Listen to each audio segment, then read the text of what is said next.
예수 제자 만드는 KPC 잘 오셨습니다. 옆에 분하고 같이 인사하시죠. 네, 앞뒤에 분하고도 같이 인사하면 좋겠습니다.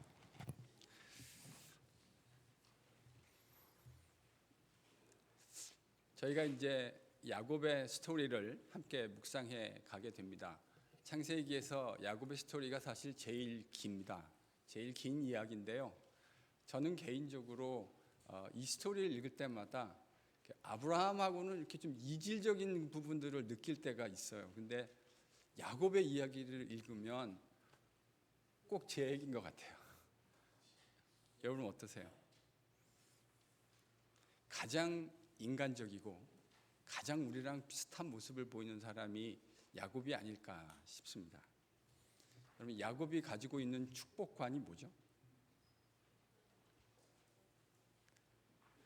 좀 원색적으로 표현할게요. 네 거도 내 거, 내 거도 내 거. 여러분, 이게 야곱이 가지고 있는 축복관입니다. 네 건 내 거, 내 건 내 거. 아버지가 정주영이고 할아버지가 정주영이고 이병철쯤 되면 형제와 나눠도 상당한 것을 가질 수 있는 사람들 아닙니까? 근데 자기 형이 가지고 있는 그 장자권마저도 온통 내가 다 차지해야만 직성이 풀리는 사람. 여러분, 이 사람이 누굽니까? 야곱입니다. 그는 수단과 방법을 가리지 않고 하나님께 축복을 받아내기만 하면 된다고 생각했습니다. 실제로 그 일에 성공합니다. 그러나 그의 생각은 여지없이 깨졌습니다. 축복만 받으면 그가 가지고 싶었던 모든 것을 손에 넣을 수 있으리라 생각했지만 그는 도리어 모든 것을 잃어버렸습니다. 그가 가지고 싶었던 것 단 하나도 가질 수 없게 되어버린 것이죠. 대신 형이 이 일로 인해서 자기를 죽일 거라고 하는 이 생명의 위협을 받으며 부모님과 살고 있었던 그 정든 집을 그는 도망치듯이 떠나야 했습니다. 기약 없는 이 길로 야곱은 부모님의 집에 돌아오는 데까지 자그마치 20년이라는 세월을 보내게 됩니다. 20년.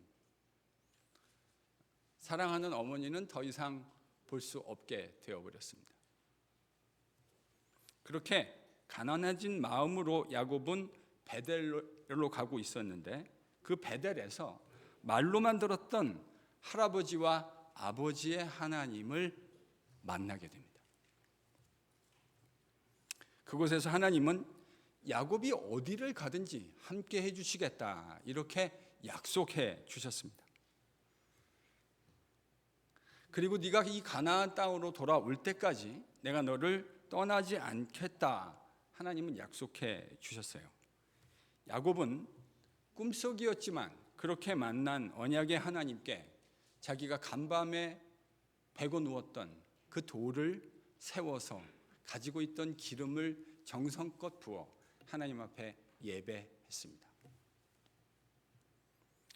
여러분, 이제 앞으로 펼쳐질 창세기의 모든 내용들은 베델에서 만났던 그 하나님을 야곱이 어떻게 경험하고 그 하나님의 인도하심을 경험할 뿐만 아니라 그 하나님의 강하고 전능하시고 신실하신 손 안에서 그가 어떻게 변화되어 가는가 하는 이 관점에서 읽어가시면 야곱의 이야기가 아주 재미있을 겁니다. 저 어저께 어떤 구역에 갔었는데 그 이상 얘기에 가면 약간 따분해졌다라는 이야기를 하시더라고요. 뭐 100% 동의되는 이야기는 아니지만 일면 이해되는 부분이 있습니다. 근데 여러분, 야곱의 이야기에 오면요 매우 흥미진진해집니다. 아주 스펙타클한 이야기들이 펼쳐지게 될 거거든요. 29장은 28장에 등장했던 그 베델 사건, 즉 야곱이 베델에서 하나님을 경험하고 난 다음에 하란 근처에 있었던 한 우물에서 그가 경험한 이야기를 다루고 있습니다. 그러니까 시간적으로는 여러분 얼마나 시간이 흐른 걸까요? 대략 한 달 정도의 시간이 흐른 겁니다. 28장과 29장 사이에 한 달 정도의 시간이 있습니다. 야곱은 한 우물에 도착해서 그곳에서 일군의 목자들을 만나게 됐는데 그 이야기를 4절에서 6절은 이렇게 하고 있습니다. 여러분 4절에서 6절을 함께 읽죠. 같이 읽습니다. 슬라이드.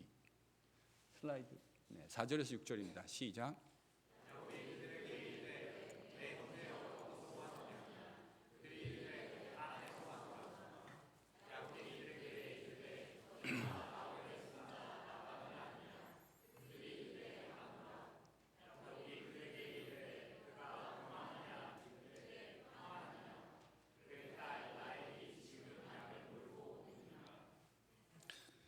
야곱은 일군의 목자들 무리를 만나게 되죠. 그래서 그들에게 묻습니다. 어디서부터 왔습니까? 그랬더니 어디서부터 왔대요? 하란이요. 여기가 어디입니까? 지금 야곱이 가려고 했던 곳입니다. 자기가 가려고 했던 곳에서 온 목자들을 만났습니다. 그래서 그 하란에서 왔다는 말을 듣고는 대뜸 자신의 외삼촌인 라반이 평안하냐, 라반을 아느냐 이렇게 먼저 물었죠. 그랬더니 뭐라고 대답합니까? 라반은 안 되는 거예요. 그래서 외삼촌인 라반이 평안하신지 샬롬 하신지를 묻습니다. 그랬더니 샬롬 할 뿐만 아니라 야곱이 전혀 기대하지 않았던 정보를 그들이 제공합니다.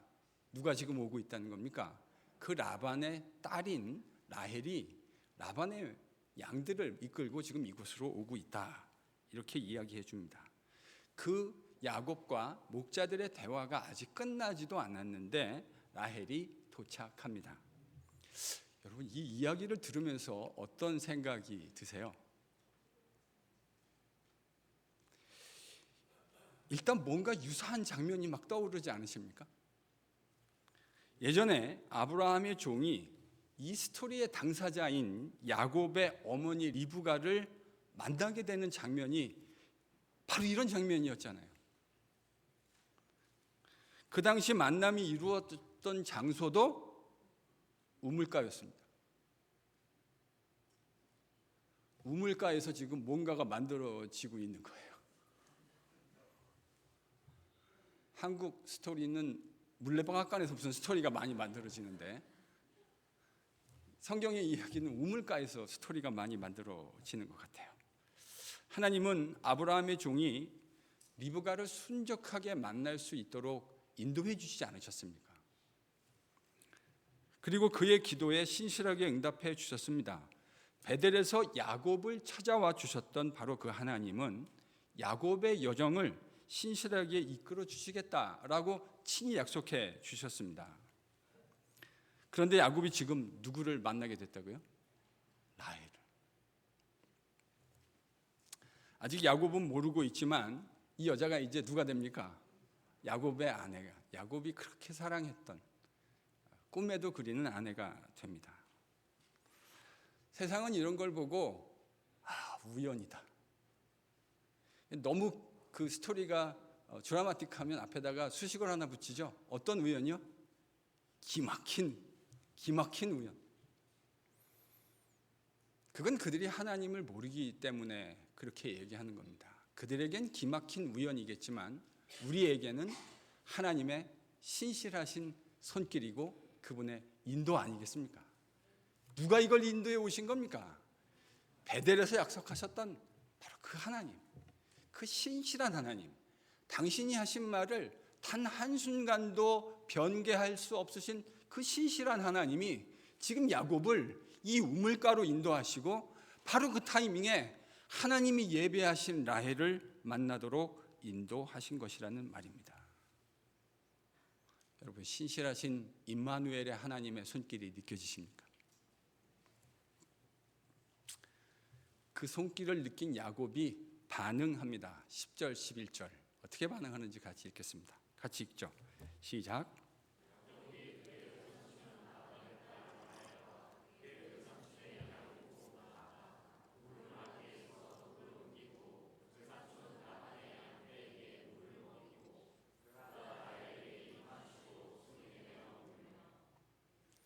이 장면을 한번 이렇게 그려보세요. 되게 어콜드한 장면이에요. 지금 이 총각이 처음 만난 처자 앞에서 뭐 하고 있죠? 엉엉 울고 있습니다. 왜 운다고 생각하세요? 여러분, 지금 그가 가난한 마음에 이 길을, 한 달여의 길을 걸어온 것 아니겠습니까? 하나님을 만나기는 했지만, 그의 약속을 듣기는 했지만, 그 하나님의 약속이 이루어지는 걸 그의 삶에서 아직 경험해 보지 못한, 바로 그게 야곱이에요. 그런데 하나님이 인도해 주겠다고 약속하셨는데 딱 우물에 왔는데 누구를 딱 만났어요?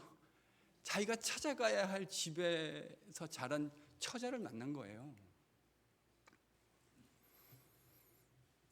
야곱은 그의 인생에서 처음으로 인격적으로 그의 삶의 한 복판으로 침투해 들어오신 하나님을 경험하게 된 겁니다. 여러분, 하나님을 경험하면 이런 반응이 일어납니다. 그 하나님이 어떤 분이신지를 내 삶에, 다른 사람의 이야기가 아닌 내 삶의 한 복판에 치고 들어오시는, 침투하시는 하나님, 그 하나님을 경험하면 여러분 이런 반응이 나올 수밖에 없는 것이죠. 불안과 염려의 한 달 아니었겠습니까? 약속을 듣기는 했지만 이 한 달의 기간은 야곱에게는 무엇 하나 보장되어 없는, 개런티된 것이 없는 긴장의 시간이었고 불안의 시간이었습니다. 이 상황 속에서 하나님의 인격적인 인카운터, 하나님을 만나는 경험을 그는 하게 된 겁니다. 바로 그 경험이 그로 하여금 울게 했습니다. 제가 제자 훈련을 하고 있는데요. 저희 교회 대략 한 40분 가량이 지금 세 그룹으로 나누어서 제자 훈련을 합니다. 어차피 제가 제자 훈련 한 번 하고 한 해 하고 그 종칠 것이 아니기 때문에 다시 한번 높아심의 말씀을 드리는데, 첫 해는 교회 사정상 어쩔 수 없이 제가 지금 이 40분 정도와 하게 되어지지만, 내년에는 제가 분명히 말씀드렸습니다. 앞으로도 여러분 보시게 되겠지만 이 목사는 여러분에게 쓸데없이 약속을 남발하지 않을 겁니다. 그러나 제가 여러분에게 약속을 했을 경우에는 제가 어찌할 수 없는 특별한 일이 아닌 이상 그 약속이 지켜지는 것을 보게 되실 겁니다. 보게 되실 겁니다. 아직 저를 잘 모르시는 것 같아요.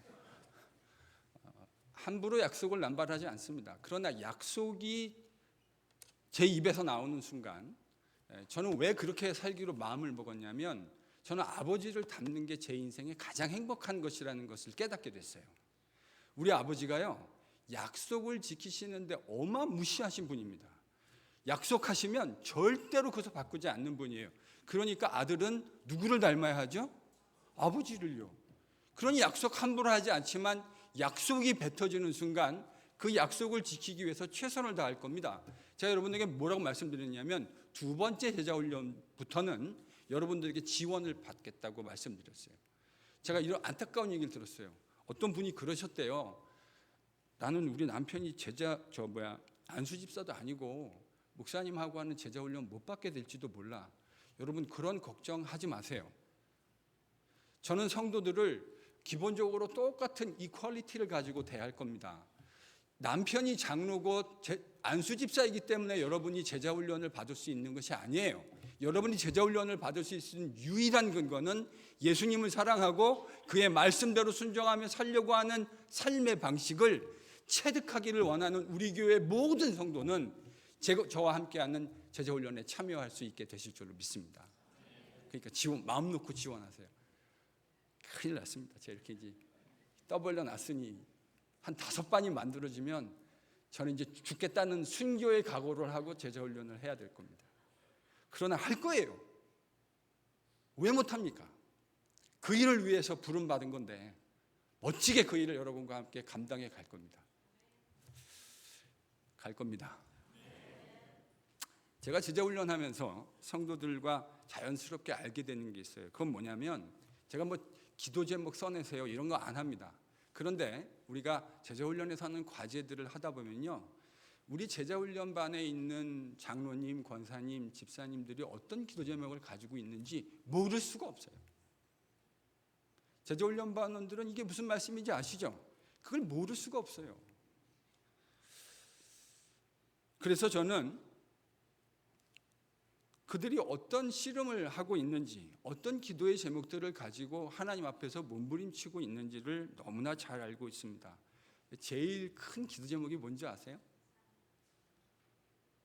자녀입니다. 자녀. 우리 제자훈련생 성도들의 가장 큰 기도의 제목은 1순위가, 이건 제가 볼 때는요, 세상 어디를 가도 다 마찬가지일 것 같아요. 압도적으로 자녀에 대한 기도 제목이 많습니다. 그만큼 자녀에 대한 생각과 걱정이 많이 있다라는 반증이겠죠.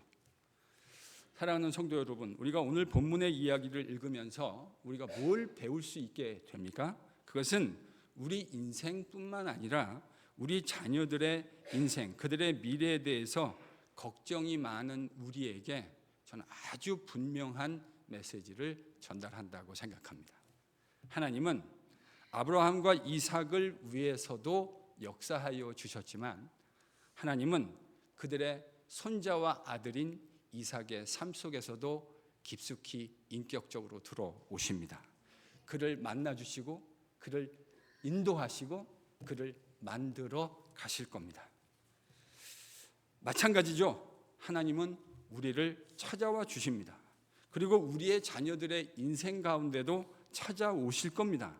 그래서 우리를 당신의 우리에게 신실하심을 나타내시고 은혜로 하나님의 백성 되게 하여 주셨듯이 우리 자녀들의 인생에도 그 신실하신 하나님이 찾아오시고 그들을 만나주시고 그들에게 하나님이 얼마나 신실하시고 아름다운 분이신지를 경험하게 하실 줄로 믿습니다. 이 말씀을 묵상하면서요, 그런 묵상을 하지 않을 수가 없어요. 여러분, 저에게도 제일 큰 기도의 제목은 제 아이들입니다. 인간적으로 어찌 그러지 않을 수 있겠습니까? 그 아이들이 여전히 미성숙해 보이고 여전히 하나님의 손에 온전히 붙들릴 것 같지 않은 마음이 들 때, 그런 모습을 아빠로서 목격하게 되어질 때 마음속에 먹먹함과 답답함이 일어나기도 합니다. 그런데요, 그때 이 하나님의 말씀을 묵상하면 그 하나님의 진리의 말씀이 이루 설명할 수 없는 위로와 평안함으로 저를 이끌어가는 것을 경험하게 됩니다. 저와 여러분에게 그런 하나님의 어제나 오늘이나 영원토록 변함없으신 하나님의 신실하심을 경험하는 저와 여러분 될 수 있기를 축원합니다. 야곱은 이렇게 라헬을 만나게 되었습니다. 그리고는 자신이 라반의 조카라는 사실, 그리고 리브가의 아들이라는 사실을 알려줍니다. 이 이야기를 들은 라헬은 한 걸음으로 아버지께 달려가서 이 사실을 이야기하죠. 라헬로부터 야곱이 왔다, 조카가 왔다는 소식을 들은 라반은 달려나와서 야곱을 영접합니다. 여러분 13절을 보면 13절 한번 펴볼까요? 13절 한번 보여주시죠. 한번 읽겠습니다. 13절 시작.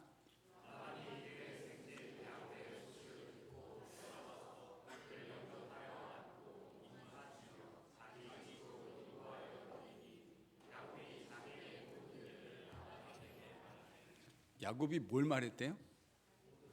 자기의 모든 일. 이게 무슨 말일까요? 자기의 모든 일을 말했다는 게.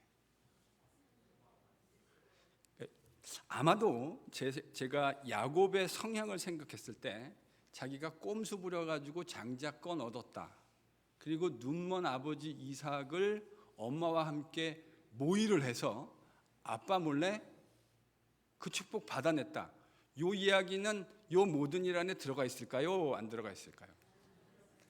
제가 볼 때 10중 8구 안 들어갔을 겁니다. 야곱의 성향상 이런 불리한 이야기를 할 위인이 아닙니다. 그럼 이 모든 일이란 뭘 말하는 걸까요? 자기가 왜 외삼촌이 있는 하란 땅에 오게 되었는지, 이유가 뭐죠? 지금 사실은 도망치듯이 온 거고요. 그게 이제 제일 중요한 이유였을 거고, 또 하나 공식적인 명분은 뭐죠?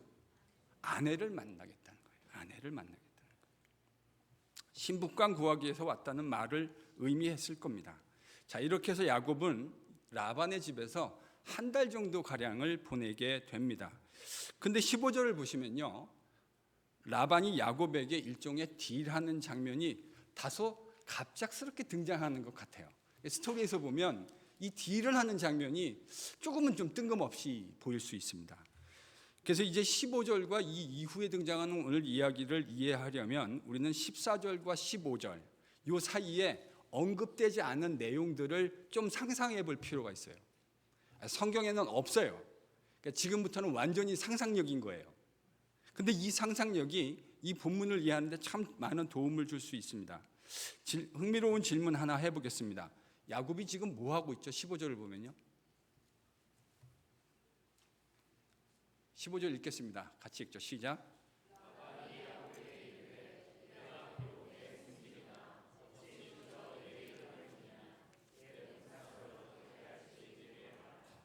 야곱이 뭐 하고 있죠? 일하고 있습니다. 한 달 동안 무슨 일을 하고 있습니까? 양치고 있습니다. 목축업에 이제 관여하게 된 거죠. 근데 여러분, 이 한 달이라는 시간이 참 흥미있는 시간이겠다, 그런 생각을 상상력을 동원하면 할 수 있습니다.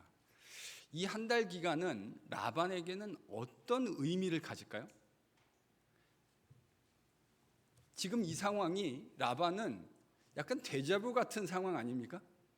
과거 자신의 여동생이었던 리브가가 이삭과 결혼하게 되어지는 과정하고 너무 흡사하잖아요. 그때 어떻게 왔죠?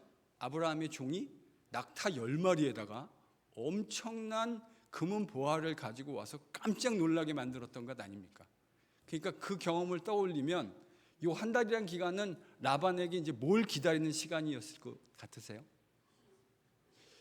이제 낙타 10마리가 또 금은 보화를 들고 가득 채운 채 이제 오겠구나.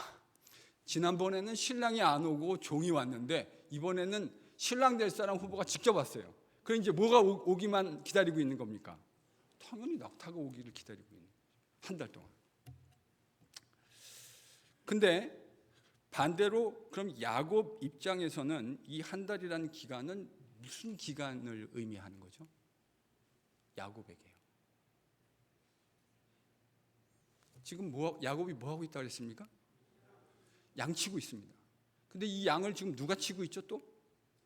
라헬이. 그러니까 한 달 동안 눈만 뜨면 이 둘은 손잡고 어디로 나갑니까?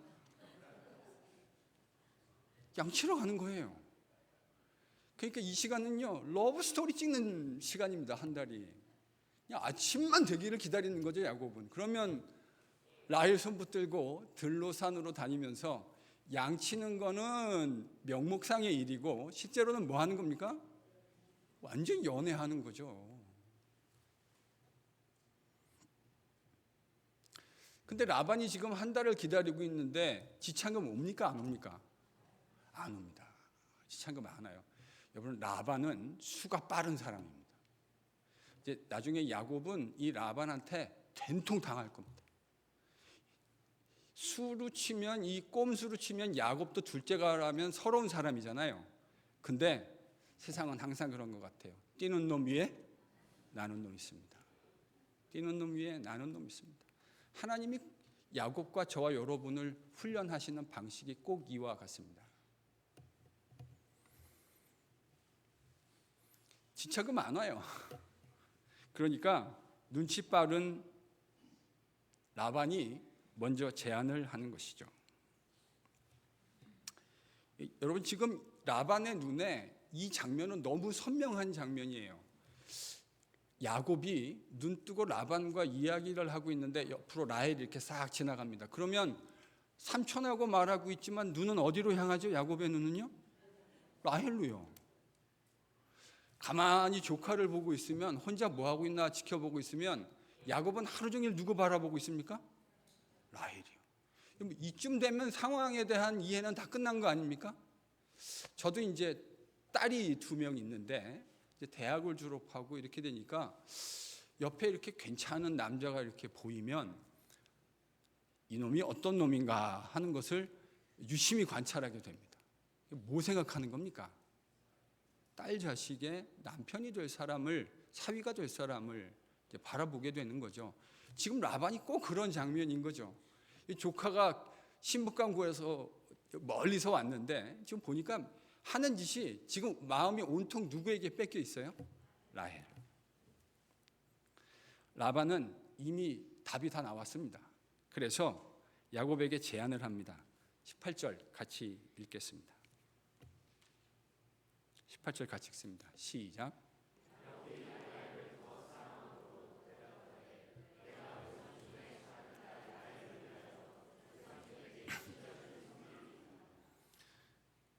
연봉 정하라는 거죠.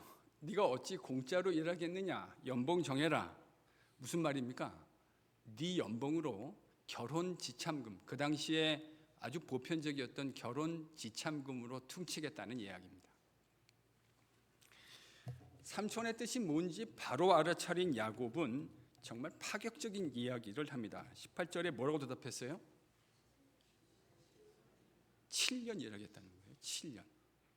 근데 이게 참 파격적인 이유는 당시 돈이 없어서 신부를 지참금을 지불하고 데려오는 경우에 노동력은 1년치 연봉이면 충분했습니다. 몇 년치 연봉이면 충분하다고요? 근데 지금 야곱이 몇 년치 일하겠다는 겁니까? 여러분, 이 말 속에서 우리가 이해할 수 있는 게 하나 있죠. 야곱이 라헬을 진짜 사랑한 겁니다.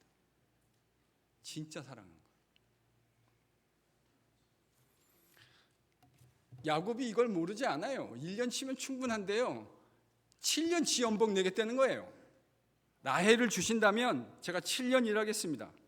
여러분, 이 이야기를 듣고 라반의 표정이 상상이 되십니까?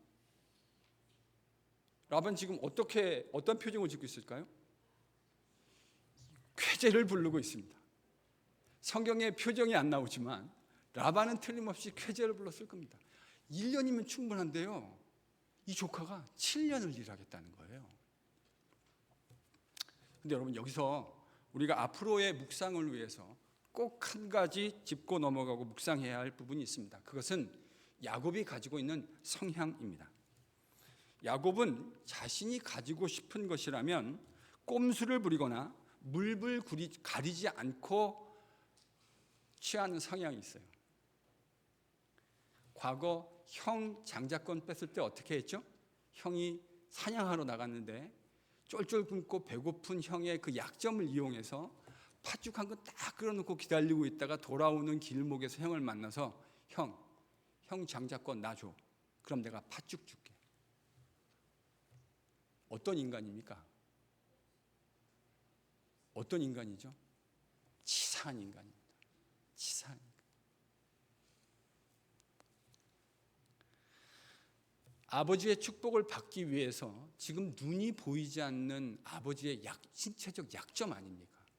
근데 아버지의 그 약점을 이용해서 자기의 축복을 받아내려고 엄마랑 함께, 이게 모자 공갈단인 거예요.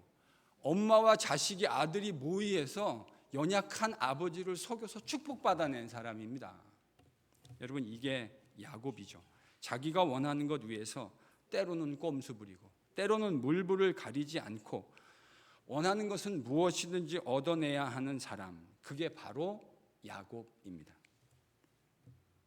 그는 첫눈에 반한 라헬을 위해서라면 당시의 상식적이었던 노동 가치의 7배에 해당하는 돈을 지불하면서도 라헬을 얻고 싶었던 겁니다.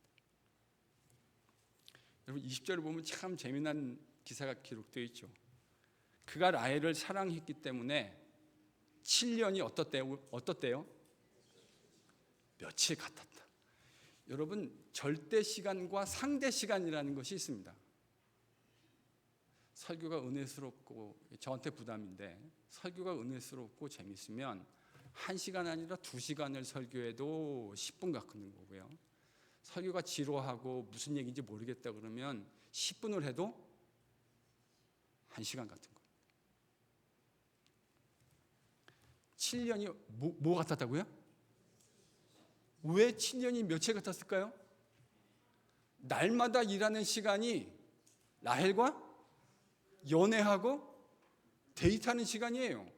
그러니 이 7년이라는 시간이 별로 길지 않게 느껴졌다는 창세기의 이야기가 저는 과언이 아니었을 것 같습니다. 그런데 여러분 그거 아세요? 이런 모습은 하나님 백성다운 모습은 아닙니다. 지금 야곱이 가지고 있는 이런 모습은 절대로 하나님 백성다운 모습이 아니에요. 그래서 그는 하나님의 전능하시고 신실하신 손 안에서 만들어져 가게 될 겁니다. 하나님이 그의 이런 모습들을 다루어 가신다는 이야기입니다. 왜냐하면 지금 그가 가지고 있는 이런 모습, 즉 자신의 탐욕을 위해서 수단과 방법을 가리지 않는 이런 모습들은 절대로 하나님이 만드시는 하나님 백성의 퀄리티가 될 수 없기 때문에 그렇습니다. 자신의 욕심을 채우기 위해서 수단과 방법, 물불을 안 가리는 야곱은 분명 변화되어야 했습니다. 이제 하나님은 그런 야곱을 그의 손 안에서, 전능하시고 신실하신 손 안에서 만들어 가실 겁니다. 하나님은 야곱이 어떻게 해서든지 손에 넣겠다고 했던 그것들을 하나하나 가져가실 겁니다. 지금 뭘 이미 가져가셨죠? 아버지 이삭의 어마어마한 재산, 가나안 땅에 있는 재산, 그는 하나도 누릴 수 없는 상황이 되었습니다. 그리고 하나님이 그 다음에 뭘 가져가시죠? 야곱의 인생에서 그가 가장 사랑했던 아내 라헬을 가장 먼저 데려가십니다. 그 다음에 하나님이 또 뭘 데려가시죠? 요셉을 데려가십니다. 그것도 참혹한 방식으로. 야곱은 요셉이 들짐승들에게 물어뜯겨서 밥이 되었다고 생각하고 있어요. 찢겨진 피가 낭자하게 묻은 자신의 아들의 옷을 보면서 자기가 그렇게 사랑했던 아들이 짐승의 밥이 되었다는 생각을 하고 살아야 했습니다. 왜 이렇게 요셉을 사랑했을까요? 야곱이 왜 그렇게 사랑했어요? 요셉의 눈을 보면 오매불망 자기가 그렇게 사랑했던 아내였던 라헬의 눈이 보이지 않았겠어요? 그의 오똑한 콧날과 예쁜 입술을 보면 자기가 그렇게 사랑했던 7년을 며칠같이 일하게 만들었던 라헬의 얼굴이 그 아들 요셉의 얼굴에 선명하게 보이지 않았겠습니까? 그리고 하나님은 마지막으로 베냐민도 데려가십니다. 보십시오. 야곱이 수단과 방법을 가리지 않고 자기가 원하는 것들을 취하겠다고 했던 그 모든 것들을 하나님이 하나씩 one at a time 다 가져가십니다. 왜 그렇습니까? 그것이 야곱의 삶의 우상이기 때문입니다. 하나님과 함께 공존할 수 없는 것이기 때문에 하나님이 그것들을 하나하나 다 데려가십니다. 야곱은 어떻게 해서든 가지려 했던 것들을 하나하나 떠내보내는 과정을 거쳐가며 진정한 하나님의 백성의 모습으로 변화되어져 갈 겁니다. 이제 이 이야기가 다음 주부터 드라마틱하게 펼쳐지게 됩니다. 이건 마치 토기장이의 손에서 진흙 한 덩어리가 멋진 걸작품으로 변화되어지는 모습과 흡사한 것 같아요. 이제 야곱은 하나님의 전능하시고 신실하신 손 안에서 변화를 경험하며 하나님이 말씀하시는 진짜 축복이 무엇인가를 그의 삶에 경험하게 될 겁니다. 여러분, 진짜 축복은 내가 원하는 걸 얻는 것이 아니에요. 진짜 축복은 하나님 백성다운, 하나님과 교제할 수 있는 백성다운 모습으로 변화되어져 가는 거예요. 그 속에서 하나님이 어떤 분인지를 경험하게 되어지고 하나님을 만나게 되어지고 나를 지키시고 보호하시는 하나님이 어떤 분이신지를 내 삶의 한복판에서 경험하게 되어지고요. 나의 일용할 양식을 채워주시는 하나님으로 인해 즐거워할 수 있는 하나님의 백성으로 변화되어져 가는 겁니다. 하나님은 절대로 우리의 탐욕을 채우시지 않습니다. 하나님은 우리의 일용할 양식을 채워주십니다. 아멘. 하나님은요, 그렇게 우리를 변화시켜 가십니다. 이게 진짜 축복이거든요. 말씀을 정리합니다. 하나님의 전능하시고 신실하신 손은 야곱의 인생 한복판에 관여하시며 그를 붙들어 주시고 함께해 주시며 인도해 가십니다. 예수 그리스도 안에서 우리를 그의 백성 삼으신 그 전능하신 하나님의 손이 우리의 인생과 우리의 자녀들의 인생 속에도 늘 함께 하시며 인도해 가실 줄로 믿습니다. 저와 여러분이 보게 될 줄로 믿습니다.